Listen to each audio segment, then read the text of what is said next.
Good evening, folks. Dr. Mick Salt here with the weekly Stop the Stink update. Right, on Monday, 24th, we had Erin Bell and Becky Curry on GB News discussing Wally's Quarry and the effect it's having on the local community, so I thank them very much for that.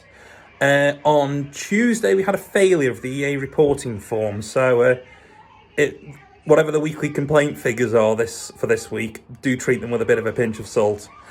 Wednesday marked the start of a few articles from Rachel Salvage of the End Report and the Guardian newspaper about the dire state of the Environment Agency as a regulator. And this is partially because of their funding cuts. They've gone from £170 million budget for sort of environmental protection in 2009 to just 94 million. You can't do these things on the cheap, I'm afraid. So Sir James Bevan, you need to get the begging bowl out. Also, Sir James Bevan's plan is not very good because it looks to get the companies to basically pay for the regulation, but this depends on the financial health of those companies. So you can't regulate too hard in that environment because you effectively lose the people that are paying you. So there's a clear conflict of interest here. That is not the right way to be going for a regulator. You need to be going back to the government with a begging bowl.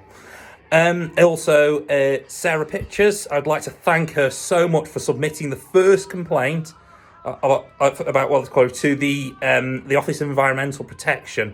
There's also a survey out somewhere on Twitter asking people to sort of shape how the Office of Environmental Protection will work, so please fill that out.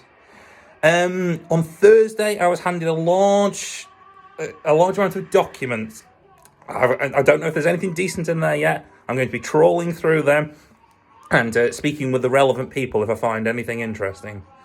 And then on Friday, we had the EA touting that the percentage of time that we're above the odour threshold at the Gallingale MMF had gone down from 53.3% down to a mere 41%, but it's a bit early to be breaking out the champagne. Might I remind you that 3 months ago, that was down to 1.5%.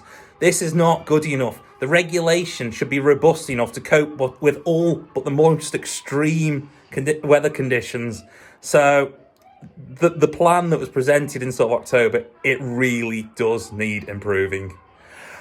Okay, folks, please keep reporting. This problem has not gone away, unfortunately, and I'll do my best to try and sort it out for you. Thank you very much, and good evening.